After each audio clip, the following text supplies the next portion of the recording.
former campaign advisor for President Donald Trump, Roger Stone, arrives at federal court Tuesday, January 29, 2019, in Washington. Stone was arrested in the special counsel's Russia investigation and was charged with lying to Congress and obstructing the probe. AP photo, Andrew Harnack. Roger Stone, a longtime advisor and confidant of President Donald Trump, pleaded not guilty Tuesday to charges in the Russia investigation after a publicity-filled few days spent torching the probe as politically motivated. The political operative and self-proclaimed dirty trickster appeared for his arraignment at the federal courthouse in Washington.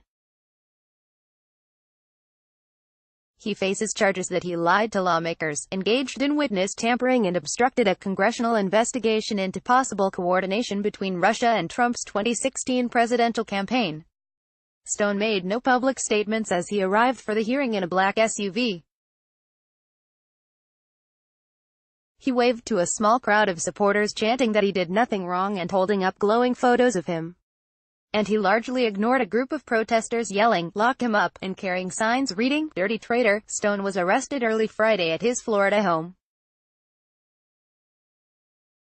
He appeared in federal court in Washington amid new signals about special counsel Robert Mueller probe's endgame. Acting Attorney General Matthew Whitaker said Monday that the investigation is close to being completed, although an exact timetable is unclear.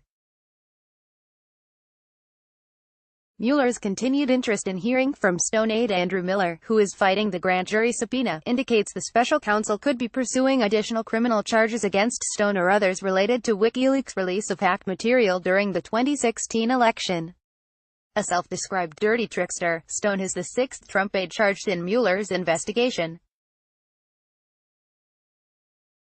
The indictment does not accuse Stone of coordinating with Russia or with WikiLeaks on the release of hacked Democratic emails. But it does allege that he misled lawmakers about his pursuit of those communications and interest in them. The anti-secrecy website published emails in the weeks before the 2016 presidential election that the U.S. says were stolen from Democrats by Russian operatives.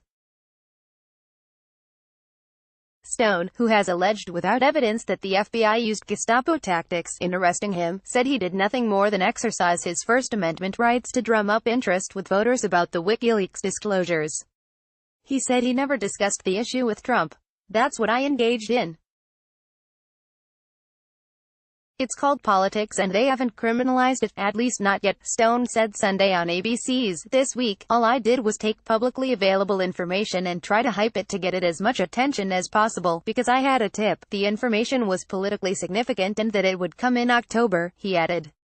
Tuesday's arraignment could inspire the same circus-like atmosphere that surrounded his Friday court appearance in Florida, where Stone emerged from the building in a blue polo shirt, flashed a Richard Nixon victory sign, predicted his vindication and vowed that he would not bear false witness against the president, "Nor will I make up lies to ease the pressure on myself."